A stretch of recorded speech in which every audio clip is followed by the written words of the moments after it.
Morning class 7 कल हमने आपको 4A पढ़ाई थी और 4 नियम बताए थे कि बेस इक्वल है, मल्टीप्लाई कर रहा है तो पावर प्लस कर दो, बेस इक्वल है डिवाइड कर रहा है तो नेगेटिव उसको माइनस कर दो पावरों को। अगर हमारा बेस कुछ भी हो, पावर 0 हो तो उसकी वैल्यू 1 लगा दो। अगर नेगेटिव फॉर्म में है पावर यानी एक्सपोनेंट माइनस में है तो उसको रेसिप्रोकल कर दो। तो उन चारों नियमों का देखिए 4B में आपका पालन किया जा रहा है। पहले क्वेश्चन में दिया था multiply the right the product as 1 power. जैसे कि पहला क्वेश्चन है आप देखो power of 5 multiply the power of 3, ये क्वेश्चन है। अब देखो बेस इक्वल है, पहला क्वेश्चन पास हो गया तो मल्टीप्लाई है तो 5 प्लस 3 इज इक्वल टू 3 हो गया।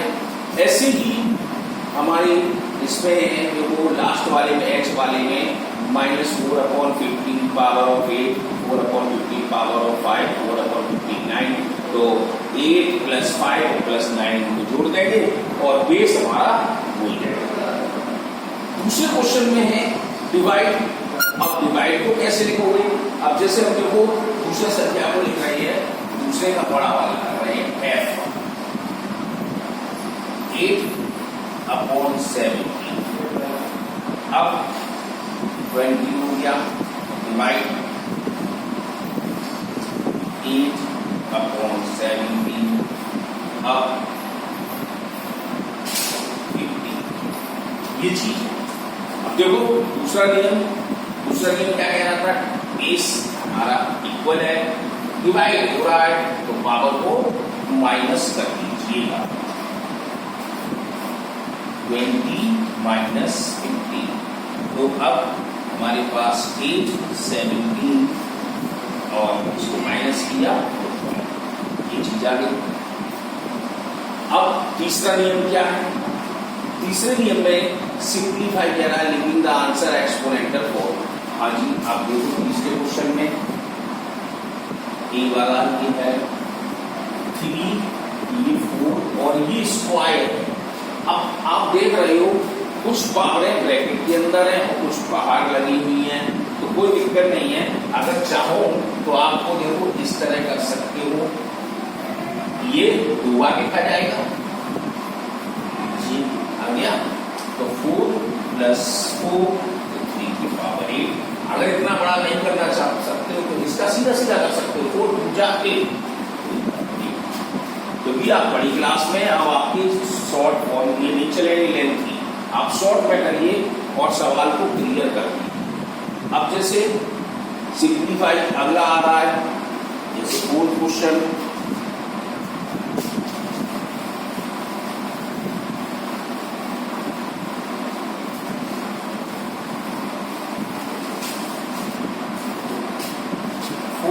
में x y का स्क्वायर। अब यहां पर आप कंफ्यूजन हो सकते हैं, क्यों? क्योंकि ये x का स्क्वायर भी है और y का भी स्क्वायर है, तो आप इसको ऐसे लिख सकते हैं, कोई दिक्कत नहीं है। अगर चाहते हैं तो x y ये ग्रुप हो गया, x y ये ग्रुप हो गया, तो x का मल्टीप्लाई जब x मल्टीप्लाई फॉर्म होते हैं तो आप देखो 1 पावर है 1 पावर है 1 यहाँ की 1 यहाँ की, तो 1/2 होगी और बाई डायरेक्ट हो सकता है इसमें। लेकिन इसलिए मैंने बताया आपको ये हमारा स्क्वायर है, आप ऐसा मत कर रहे ना जैसे खत्म हो गया, नहीं, ये एल्जेब्रिक नंबर अलग है, ये अलग है, इसका मतलब ये x पर भी है और y पर भी है, ये आपका रॉन्ग हो जाएगा, ये राइट रहेगा। x मेथड से ले आइए, x को डायरेक्ट कर सकते हैं आप। ऐसे ही अगला क्वेश्चन है इसी में, जैसे -3p q और q की पावर 4 और ये 4 अब आप सोचें कि हम क्या करें। अभी तो सर ने एक्स और वाई बताया, तो हम आपको फिर से याद दिला दे रहे हैं, ये जो पावर ऑफ 4 है वो इन की भी है, 3 की भी है, p की भी है और क्यों? क्योंकि इसके अगर फैक्टर बनाओगे तो देखो इस तरह से आएंगे। ये सभी हमारे मल्टीप्लाई कर रहे हैं, लेकिन मल्टीप्लाई करते शॉर्ट फॉर्म इस तरह लिखा जाता है जमा में, लेकिन फैक्टर में नहीं आएगा। तो ये पावर हमारी 3 पर भी है और p पर भी है और q पर भी है। अब 3 का लिए देखिए, 3 को 4 बार मल्टीप्लाई करेंगे, 3 3 जा 9, 9 3 जा 27, 27 3 जा 81। अब जरा देखो, ये माइनस था वो प्लस बन गया। कैसे?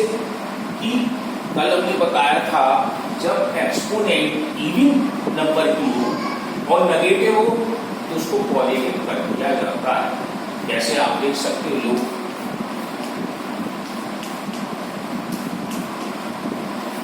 चेक करो, 3 3 जा 9, माइनस माइनस प्लस हो गया, 9 3 जा 27। अब प्लस था, प्लस माइनस तो माइनस हो गया। अब 27 3 जा 81, यह माइनस आया, माइनस माइनस तो प्लस हो गया, प्लस का जवाब हो गया। तो हमें ये चीज क्लियर ध्यान में रखनी पड़ेगी हमेशा के लिए।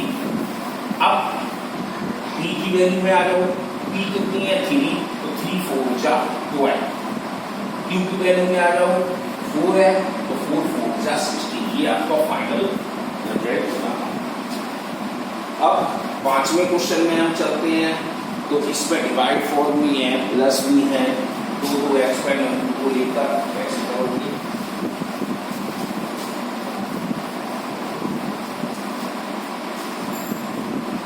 जैसे 5 का सिंप्लीफाई, 8 स्क्वायर डिवाइड बाई 8 की पावर 4। अब आप देखो बेस तो दोनों भी इक्वल है, लेकिन एक ब्रैकेट में एक खुला हुआ है, इसको पहले खोल दीजिए, 8 की पावर 6 हो गई, तो 3 2 जा 6 डिवाइड बाई 8। अब इसको माइनस कर दीजिए, क्योंकि आपको मालूम है बेस इक्वल डिवाइड फॉर्म, तो एक्सपोनेंट माइनस। अगर इसकी वैल्यू में जाना है तो 8 को 2 बार मल्टीप्लाई करना पड़ेगा, तो जब सिंप्लीफाई है इसको वैल्यू में जाना पड़ेगा, 8 8 जा 64।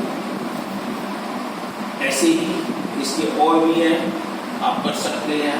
अब 6 वाले क्वेश्चन में है find the value of x। तो 6 क्वेश्चन को देखो,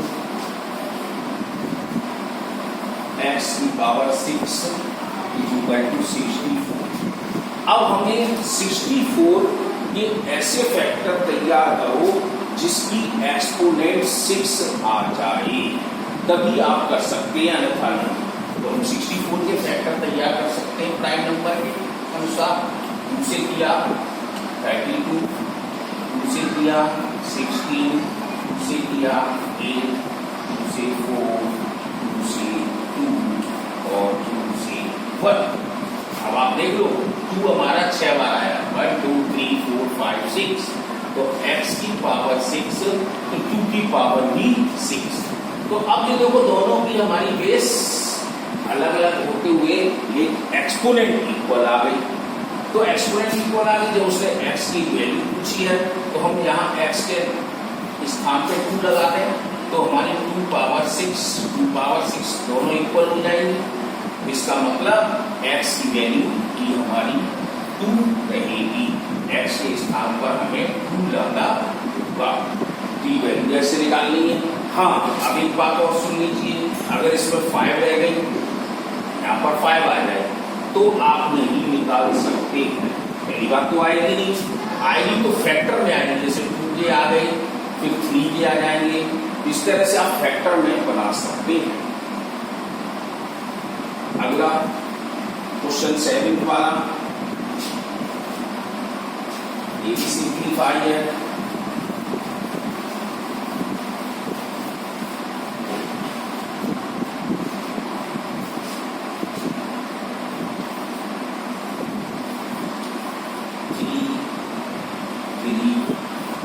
स्क्वायर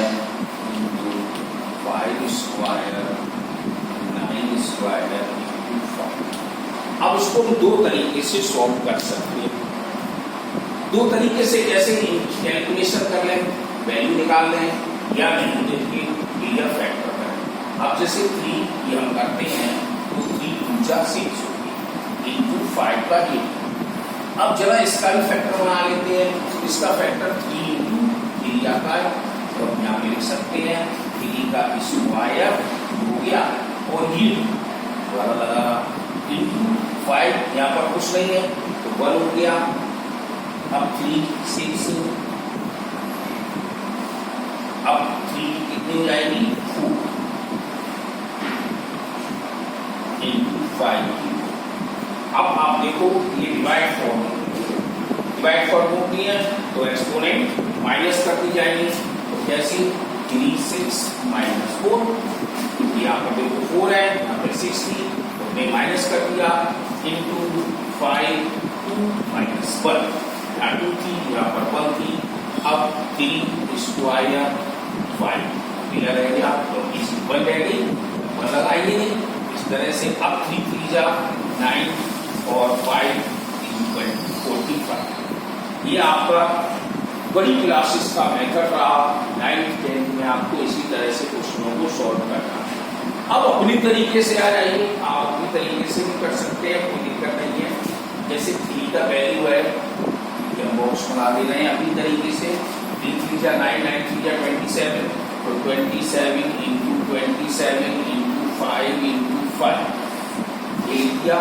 अब 9 का हम बना सकते हैं 9 इंटू 9 और 5 काटी कर दो। 9 3 जा 9 3। अब आपके पास देखो 3 3 इंटू 5 बचा, 5 3 जा 15 15 3 जा 45। देखो आंसर दोनों के सेम।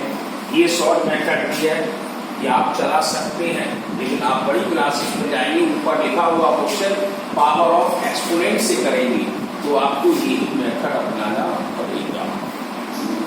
इस तरह से ये एक्सरसाइज आप कर सकते हैं पूरी।